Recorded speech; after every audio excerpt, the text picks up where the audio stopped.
More than a half dozen North State levees have failed inspections by the Army Corps of Engineers. Action News reporter Brian Callahan spoke with those overseeing repairs to find out what's being done to fix the problems and what this bad rating means for residents. Brian. Linda, Kira, 7 of the 10 levees that have been inspected so far have been rated unacceptable by Army engineers, something they say could lead to big problems down the road. It probably doesn't warrant as much public outcry or scrutiny, or it certainly doesn't warrant any public panic. These are fairly minor issues that need to be cured. Officials with the Sutter Butte Flood Control Agency say many of the problems listed in a report issued by the Army Corps of Engineers have already been fixed by local maintenance agencies. But the levee on the west side of the Feather River between Gridley and Yuba City is still listed on the inactive list, which means they could lose out on federal help in the case of a flood. Should a flood occur before they're able to regain active status, they would no longer be eligible for federal funding at that point. Flood agency officials say they will work to address the issues in the report, but they are more concerned with strengthening the levees to meet regulations set by FEMA and the state, which are aimed at stopping another major flood like the one that hit the Yuba Sutter area in 1997, causing millions of dollars in damage. There are a couple of countermeasures that can be designed. Stability berms on the land side, or seepage walls that are put down the middle of the levee. Both of those techniques will be employed in our project. The Army Corps of Engineers say they hope this makes people who live in the affected areas think twice and plan for the possibility of a flood. Regardless of the rating, what we want folks to understand is they live behind a levee, there's always a risk, and we're hoping they use this information to help them make some informed decisions. Engineers are completing inspections on another 16 levee systems in the Central Valley. They hope to have those reports completed by the end of the year. All right, thank you, Brian Callahan, reporting from the Action Newsroom. The Chico City Council will take up a proposal tonight to establish regulations for medical marijuana cultivation and distribution. The Planning Commission will be giving its recommendation to council members based on a report of how surrounding communities are regulating medical marijuana. The provisions would allow outdoor cultivation in residential areas under specific criteria and indoor grows with a permit. A newspaper editorial is blasting the decision by the City of Chico to go ahead with a controversial $4 million bike path project.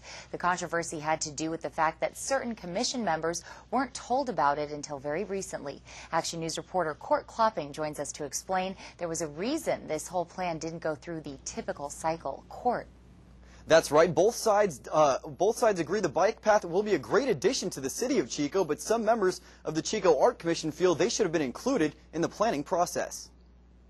A new bike path will soon wind its way through the city of Chico, and the normal path taken to approve a project like this was a bit different this time around. There's a perception now that this is going on kind of in the dark, you know, and that maybe if it's going on in the dark that things aren't quite right. Chico Art Commission member Gary Bow says he supports the city's decision to go ahead with the planning of the new 6.7-mile State Route 99 bike path, but not all commission members shared his enthusiasm. Most of the arts commissioners feel like they would like to see more involvement with the capital improvements projects. But according to Bob Greenlaw, a senior civil engineer for the city of Chico, funding for the new bike path provided by the state included money for architectural features such as signs, but not art. This came with a special set of funding. It's called Transportation Enhancement Funds, and it allows us to build bike paths and also those features along a freeway like landscaping or architectural features. Greenlaw added that $2.4 million in funding from the American Recovery and Reinvention Act also came with time constraints, which made it more difficult to involve everyone in the process. It came with the stipulation that we had to be under construction within 6 months. City planners also told Action News they will make an effort to include the Arts Commission in future planning. According to city planners, the project will cost around $4.5 million and take place in 3 phases over the next 4 years. For Action News, I'm Court Klopping. Linda? All right, thank you, Court. A grand opening was held this morning at the new Culture and Community Center at Butte College. Leaders from different religious communities in the area offered their blessings for the new center during today's ceremony. The Associated Students funded the center. It's meant to create a sense of unity and mutual respect among the diverse student body. We have a campus of over 14,000 students. They are all diverse, and we want to bring them all together and collaborate more and get the students to know each other and build community. This is their Celebration dinner is also being held at the Culture Center tonight. There is still time if you want to attend. It runs from 6 until 8 o'clock. Grant Elementary School in Reading needs your help to win 50 laptops. The school is one of the finalists in a contest put on by Charter Cable. But in order to win, the school needs people to vote for it. The top 2 vote getters win the new laptops. The contest ends September 20th, and the winning schools will be announced on the 27th. To vote for Grant Elementary, you can go to our website, knvn.com, and click on news links. The selection of high school royalty is changing at one North State high school. Action News reporter Elizabeth Gadley is live in our Reading Broadcast Center with more on why Shasta High came up with a new way to elect its homecoming court.